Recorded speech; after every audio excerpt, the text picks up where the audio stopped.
You don't have to leave right away. You can stay. You can go shop and spend some money in our restaurants too. But I do appreciate everyone coming, and it's been a really good conference. When we talk about efficiencies and what we're planning on doing with regards to the program that's been implemented by the state, we sort of had to go back and start and think about what Erie County government is, who we work with, where we are today, and where we were in the past. And we feel like we're a little bit more under the gun because of the current condition of Erie County as was it in the past with coming up with efficiencies. By a show of hands, how many counties here can say that their average county taxpayer pays less in taxes in 2014 than they did in 1990?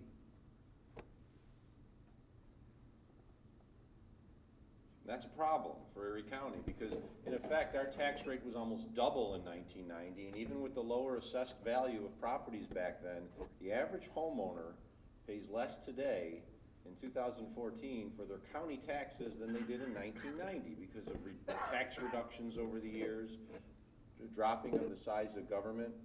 Erie County government is roughly 30% less in size than it was in 1990. The tax rate now is $5.03 as compared to when it was $9.50. So when we look at the program of efficiencies, we have to look and say, well, okay, Erie County government's not going to cut its way out of these issues, and we're not going to be able to just turn over services because we're really bare bones. I was talking with the county executives at the table earlier, and we were commenting on how in Erie County, some of the other counties, 90%, of course, of our budget goes to mandated costs, and the 10% is the unmandated services, but that's the services that the public wants. We call them the people's mandates, because they don't want us to cut our libraries, they don't want us to close our parks, but that's the small 10% of my $1.5 billion budget that goes to those things. So as we go back and we start thinking, how are we formulating this plan, we've got to see the services that the county provided in the past, what we're providing now, what we're working currently with municipalities to do better, and what we're finding out is it's not an easy task, as each and every one of you knows, to come up with a plan. Thankfully, it appears that we'll be able to do that, and it's nice that we just have to come up with a plan. We might not even need to show the savings in the long run under the proposal from the budget. But it goes to show that what Albany did when they came up with this plan is just they sort of threw something at the dartboard without really thinking about what they were hitting. And so now we've got to fix it. That's fine. One of the problems that we dealt with in Erie County are special taxing districts. There's 10,500 special taxing districts is the latest estimate in New York State. There's roughly 1,044 in Erie County.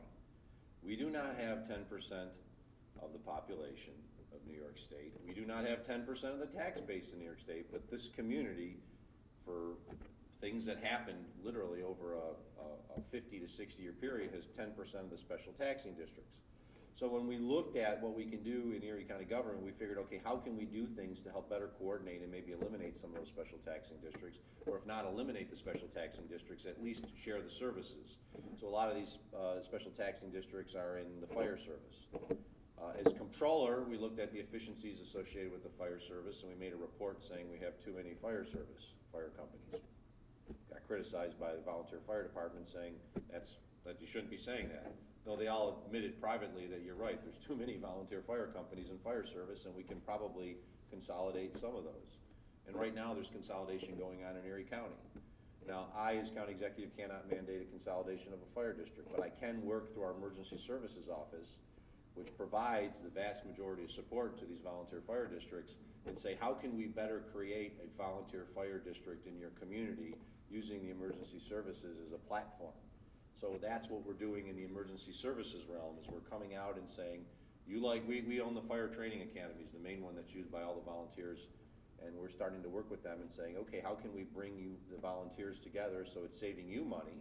Because every time a volunteer fire department comes here, they do pay a small stipend associated with our volunteer training academy. So how can we bring volunteer fire departments together to get the same amount of training and reduce their costs? And the county still is able to get the same benefit of the bargain as it would have beforehand. So we're looking at that area because we have all these special taxing districts. If they're not going to disappear, what can we do to at least bring them together to save money for them, and in the end, hopefully save money for the greater good of the taxpayers of Erie County? And it's funny because when I tell the people in Erie County, you actually pay less in your taxes in 2014 than 1990. They all go apoplectic. They're like, no, I don't. And of course they don't, because it's the special taxing districts, it's the towns, it's the school districts' taxes that have increased exponentially as compared to the counties. So when I go out there and I say you pay less in taxes in 1990, no one believes it. But when you look at the county portion of it, you do. When you look at everything else that's grown, they haven't. And that's the problem, is that we're trying to find ways to come up with these savings, working with our municipalities that may not necessarily want to work in conjunction with the county. And that's a problem. And I've talked to county executives during the sessions, and they've said, oh, we've got great relationships with the town. They're willing to work with us. I don't have great relationships with every town here. I'll be the first to admit that. We fight over just some basic things and basic services. And that makes it very difficult to come up with a plan if the town says, I don't want to work with you in just trying to figure out how we're going to fix this road, 0.88 miles of a road. I don't want to work with you on this, then how am I going to work with them with regards to coming up with an efficiency plan that we've got to send to New York State? Those are problems that we've been dealing with for some time in this community, and we're trying to find ways to alleviate that by saying we as a community can do better. So we looked at other services that we provide, and one of the things that was talked about yesterday, of course, was snow plowing contracts. Erie County just renegotiated a new snow plowing contract with our towns last year. We're going to put the savings that will materialize as a result of that snow plowing contract in our efficiency plan. Actually, I think the snow plowing contract savings just for Erie County alone is enough to equal the 1% of the tax levy. Because if we were to go out there and take over responsibility for snow plowing in Erie County that we have right now, it would be easily more than 2% of my tax levy, or 1% of my tax levy, which is approximately $2.5 million. And this is why. There are literally, in Erie County owns 1,200 centerline miles of roads. It's 2,400 lane miles of roads. This is an example of how Erie County did not do things right in the 40s and 50s and 60s. Towns don't own the vast majority of the roads in this community. The county does. If it was just one straight line road from Buffalo to the Pacific, you could go straight through Denver to San Francisco, and eventually your car would stall about 500 miles off the Pacific coast. That's ridiculous for a county to be owning that many miles of roads. And if we were to plow them all on our own, we'd have to hire probably another 75 employees and buy another $15 million worth of equipment. So we don't. We enter into a snow plowing agreement with our local towns, which we just renegotiated, and thankfully the renegotiation date was after the 2012 date, so we can include that as part of our efficiency plan. And just on that alone, because of the cost associated if the county was to go and do the roads, would be so substantial that we'll be able to come up with savings that is equal to or greater than actually the 1% of our tax levy. Now, the benefit of having the relationship in the snow plowing contract is we don't have to do it all. In the towns, they probably get a little bit more than it would cost them to do it on their own anyway, so they use this as a nice little way of balancing their budgets. And we had a nice little negotiation in which they didn't get exactly what they wanted.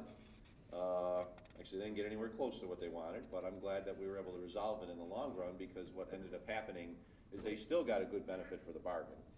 And the county got a great benefit for the bargain as well, in looking at how we're coming about in creating more efficient government by not having to buy $12 million worth of equipment, not having to bring in 75 new laborers and mechanical equipment operators. It's the kind of thing that when New York State came up with this plan, I don't know if they seriously thought that we're not doing these things in the first place. Maybe they did. Maybe they thought, oh, the towns and the counties, they don't work together. They're not doing anything together. We're going to force them to do things together. And what we've come up with in Erie County is a realization that we're already doing a lot of the things that they wanted us to do in the first place. So how do we take it to the next step?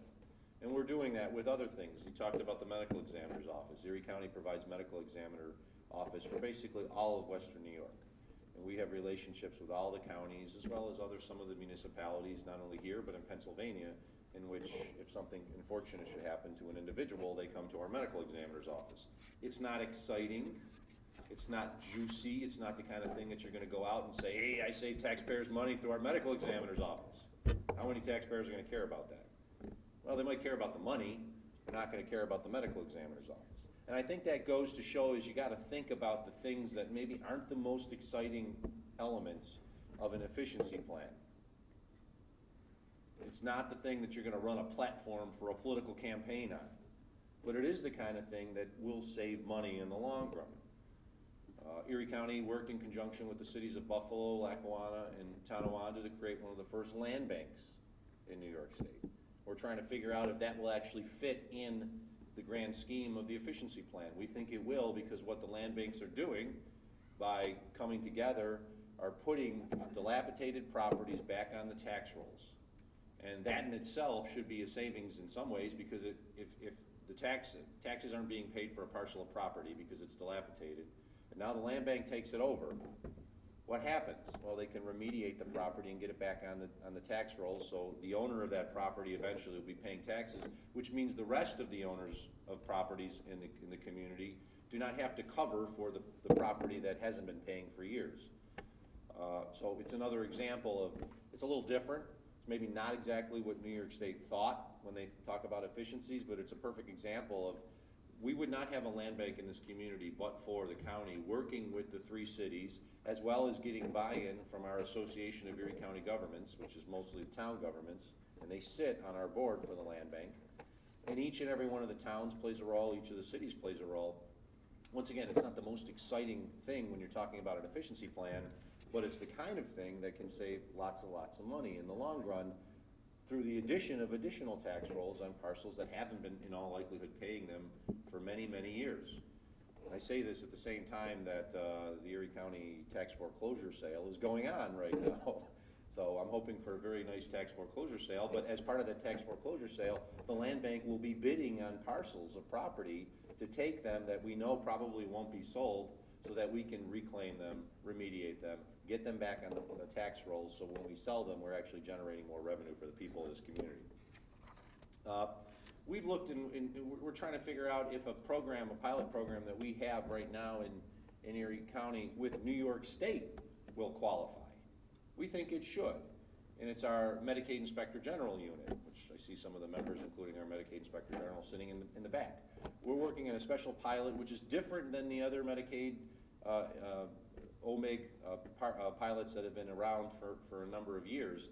And what we're doing is, rather than having the state come in and give a county money, which then maybe go to a consultant, we actually have full-time employees that are trained auditors that are going into the locations in our community and finding issues associated with Medicaid benefit fraud or just abuse. And then we report that back to the state. And the Medicaid Inspector General's office has looked at approximately, I think, $75 million worth of Medicaid receipts in the last few months alone, found things and turned that back over to the state OMIG to go after these individuals. And if there really is fraud, then it goes to the Attorney General's office. Now, that's not necessarily working with a town or village, but we are working with another government. And that government happens to be New York State. And if we find abuse, and if we find fraud locally and we turn it over to the state and then they determine, yes, there's fraud and abuse, so we're going to go after those individuals, that should be a savings that should go to our efficiency plan, because in the end, everyone saves. Because as we all know, not only is the county paying or the federal government paying, but there's a state portion as well. So it's a savings for all the people of New York, the more fraud we find. So I think that's another example of sort of thinking outside of what they really thought, which is, oh, we want a consolidation in efficiency plan through your villages and towns and cities. Well, this is something that could come up with substantial savings. We're just not doing it in conjunction with a town and a city, but we're doing it in conjunction with New York State. Shouldn't we get credit for it? So we're going to include that in our plan too. What's the worst thing that can happen? State comes back and say, nah, we don't like that plan. Well, we're going to fight for it. And if everything that I've heard from the Division of Budget is the case, I don't know how they're going to review all these plans. I really think if you put a comprehensive plan that is on paper, a very strong, solid plan, I think they're going to approve it, because the last thing they want to do is go line by line through all the plans for every municipality in our community and say, no, this is bad, this is good, this is bad, this is good. So as a result, we're putting in everything that we think is appropriate. Our biggest problem right now is not necessarily finding some of the efficiencies, it's truthfully getting buy-in from the local municipalities. And I don't know if that's the same elsewhere. And a lot of that just happens to be the natural fight in our community between town and villages as well as the county. I know in other communities it's not that. I've heard they've got great relationships with town leaders. We don't necessarily have that here. And it has nothing to do with politics, it just happens to be, we're the town X. And we don't like big bad county or big bad New York State coming in. Well, now New York State says we gotta work together to come up with an efficiency, and we're trying to navigate those waters, which aren't easy. So finding the savings as we go and look through the whole programs that we have, we can find those. It's more of an issue, who can we get sign-on from the towns and villages and cities and our communities? Because they don't always like working together. And if we can do that, I feel very comfortable that we're gonna come up with a plan that not only meets the requirements of the 1% of the tax levy savings, I think in the long run, it's gonna create a better community. But once again, it's another example of, I think, Albany acting on an issue that, thinking that we're not doing it in the first place when we already were. And it's not the first time that's happened. So I want to thank everybody. I hope you had a wonderful time here in Erie County, and be open to any questions you may have after the panel speaks. Thanks.